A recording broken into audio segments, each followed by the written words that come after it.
Hi friends, welcome to my channel MS Smart Solution. Today we will learn about the new chapter that is the percentage chapter. ठीक है, आज का class में हम percentage करेंगे और उसका शॉर्ट ट्रिक देखेंगे कैसे परसेंटेज को कम टाइम में हम सॉल्व कर सकेंगे, वो भी हम देखेंगे। तो देखने से पहले आप लोग वीडियो को लाइक, सब्सक्राइब और शेयर करना ना भूलें। चलते हैं, शुरू करते हैं हमारा पहला क्वेश्चन, जो कि क्वेश्चन नंबर 1 देखो। A person who spends 66 2/3% of his income is able to save at 1,200 per month. His monthly expense in risk is what? That means कोई एक पर्सन है जो 1 मंथ में वो क्या करता है, जो हमारा वार्षो मतलब कि 1,200 रुपीज़ को वो स्पेंड करती है। ठीक है, तो सॉरी सेव करती है, लेकिन उससे वो 66/3% को वो क्या करता है, स्पेंड कर देती है। तो उसका मंथली जो एक्सपेंस जो मतलब कि जो खर्च होता है वो कितना खर्च करता है।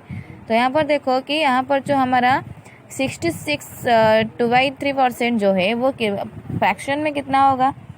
ठीक है, पहले उसे लिखना है कि ये तो वो सेव कर रही है जो हमारा 1,200 है, लेकिन उसका जो स्पेंड मनी, तो हम उसे पहले लिखेंगे। ठीक है, तो देखो 66 of 2/3%, that means how much in fractionally we can write here 2/3। इसका मतलब क्या है, इसका मतलब ये है कि अगर वो 3 मनी इनकम करता है तो उससे वो 2 जो मनी है वो उसे खर्च कर लेता है। तो अगर 3 से 2 खर्च कर लेगा तो कितना बच जाएगा, जो कि हमारा 1 बच जाएगा। तो यहाँ पर जो सेव कर रखी है, मतलब कि जो बचा कर रखी है, वो 1 नहीं होगा, वो क्या है, हमारा 1200 है। ठीक है, तो ये 1,200 सेव करा है, इसका मतलब 1 से कितना गुना सेव करा है, तो कितना गुना मतलब 1,200 गुना वो सेव करके रखा है। तो अगर वो सेव इतना किया है तो खर्च भी उतना ही करेगा ना। सेव इतना गुना है तो वो खर्च भी इतना ही गुना करेगा, जिसके लिए हम सेव का वैल्यू निकाल कर रखे हैं। तो वो यहाँ पर देखो, अगर 3 इनकम है उससे वो 2 खर्च किया है, तो 2 भी जो खर्च हुआ है वो भी कितना गुना होगा,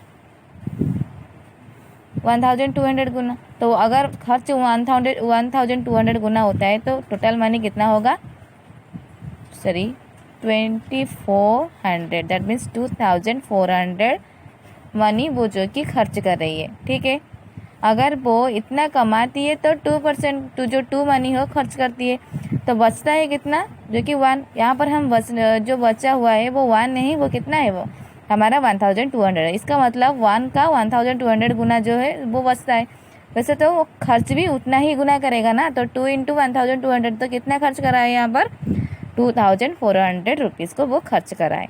ठीक है, ये हो गया हमारा आंसर 2,400। अब देखो second number, successively 14 of 2/7% and 11 of 1/9% and 12 of 1/2% of discount is equal to a single percentage discount।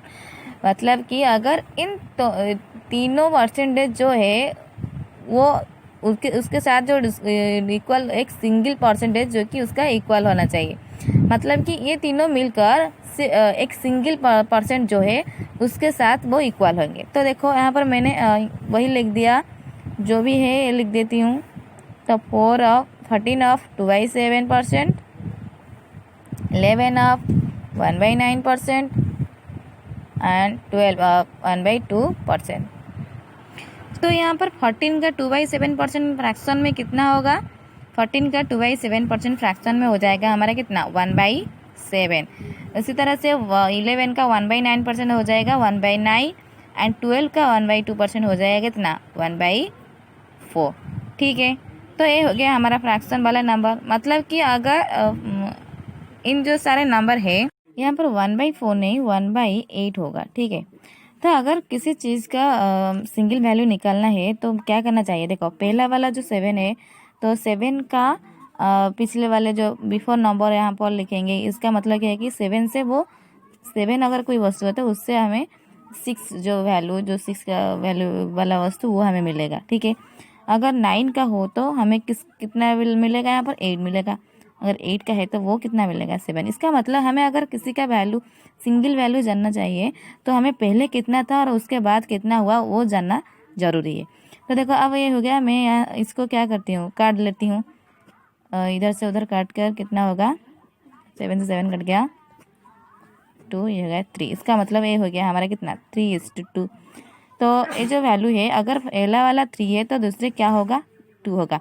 और 3:2 में कितना हमारा प्रॉफिट कितना हो जाता है यहाँ पर 1।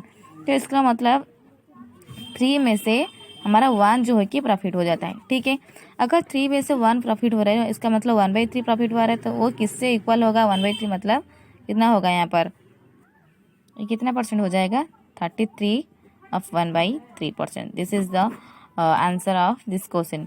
33 of 1/3 is equal to the 3 percentage of successful 3%. That means 14/2 14 of 2/7, 11 of 1/9 and 12 of 1/2. इनके साथ वो इक्वल होगा कितना 33 of 1/3। ये इक्वल होगा इन सारे परसेंटेज के सामने। ठीक है, अब नेक्स्ट क्वेश्चन देखेंगे। तो third question, that is the rate of interest on 9,210 for first year and first year is 4% of 3:1 and for next year is 3:1/2% of next year. Then find the total simple interest। ठीक है, तो हमें यहाँ पर 9,210 पर इतने सारे जो परसेंटेज मतलब कि हमारा जो प्रॉफिट वाले हो या मतलब कि यहाँ पर तो सिंपल इंटरेस्ट दिया गया है, तो इसके इतना परसेंट ही वो 3 इयर्स में क्या करता है स्पेंड करता है। आई थिंक देखो 9,210 का इतना परसेंट जो है, इन सारे परसेंट को हम क्या करेंगे पहले ऐड करेंगे। ठीक है, तो चलते हैं ऐड करते हैं। 4% प्लस 3 of 1/2% प्लस जो फर्स्ट वाला जो है कितना है, फर्स्ट ईयर है 4%, second year 2 of 1/2% and then next year third year is 2 of 1/2%। Okay, तो हम ये तीनों परसेंटों को पहले ऐड करेंगे। तो ऐड करने से कितना हो जाता है यहाँ पर देखो 3 and 2 5 1 1 हाफ ऑफ 1 5 1 6 6 4 10। इसका मतलब 10% है। तो जो 10% है वो कितना का इंटरेस्ट है, तो 9,210 का 10%, मतलब कि जो हम यहाँ पर लिख सकते हैं 210 इंटू 10/100, तो यहाँ पर हो जाएगा हमारा 921। This is our answer, that is the interest of simple interest of this 9,210 rupees. Okay, ठीक है, तो अब देखेंगे लास्ट क्वेश्चन।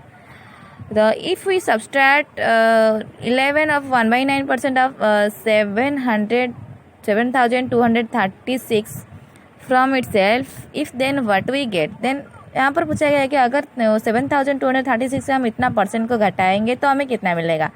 तो देखो 11 of 1/9% कितना होगा, जो कि हमारा फ्रैक्शन में 1/9 हो जाता है। ठीक है, तो देखो 1/9 मतलब 9 से अगर 9 है तो हम उसमें से हमें 1 मिल रहा है। ठीक है, 9 से कितना मिल रहा है 1 मिल रहा है, तो घटा रही है, इसका मतलब घटाने से टोटल घटाने से कितना हो जाएगा यहाँ पर, तो 8 घटेगा। ठीक है, 9 से 1 गए तो कितना हो जाएगा, घटा है सब्सट्रैक्ट करा है ना, तो 8 तो नहीं सब्सट्रैक्ट है, तो हमें क्या करना चाहिए 9 से अगर 1 गया तो कितना हो जाता है, टोटल कितना बचता है 8 बचता है। यहाँ पर कहा गया है कि इसका जो 7,236 से इतना परसेंट सब्सट्रैक्ट करने से हमारा इतना बचता है। इसका मतलब ये है कि अगर 9 हो वैल्यू, ठीक है, अगर वैल्यू 9 हो रहा है लेकिन यहाँ पर तो एक्चुअल वैल्यू इतना 9 ही नहीं है, कितना है 7,236 है एक्चुअल वैल्यू। तो हमारे यहाँ पर एक्चुअल वैल्यू जो है कितना है, यहाँ पर 9 ना होकर वो 7,236 है। ठीक है, तो 7,236 9 का कितना गुना होगा, जो कि हमारा हो जाएगा यहाँ पर 804। ठीक है, तो 9 का 804 गुना है 7,236। वैसे तो सब्सट्रैक्ट करने से कितना हमारा कितना हो जाएगा एक्चुअली में, तो ये भी हो जाएगा हमारा 804 गुना, ठीक है। अगर ये 804 गुना हो जाता है तो यहाँ पर हमारा आंसर कितना हो जाएगा, 8 4 जा 32, तो 30 गया तो 364, that means 6432, this is our answer, ठीक है। अगर ए वाला वैल्यू हमारे पास है तो उससे इतना परसेंट जो हम सब्सट्रैक्ट करेंगे तो हमारा ये आंसर आ जाएगा, ठीक है। वीडियो अच्छा लगे तो वीडियो को लाइक करना, सब्सक्राइब करना ना भूले। Thank you.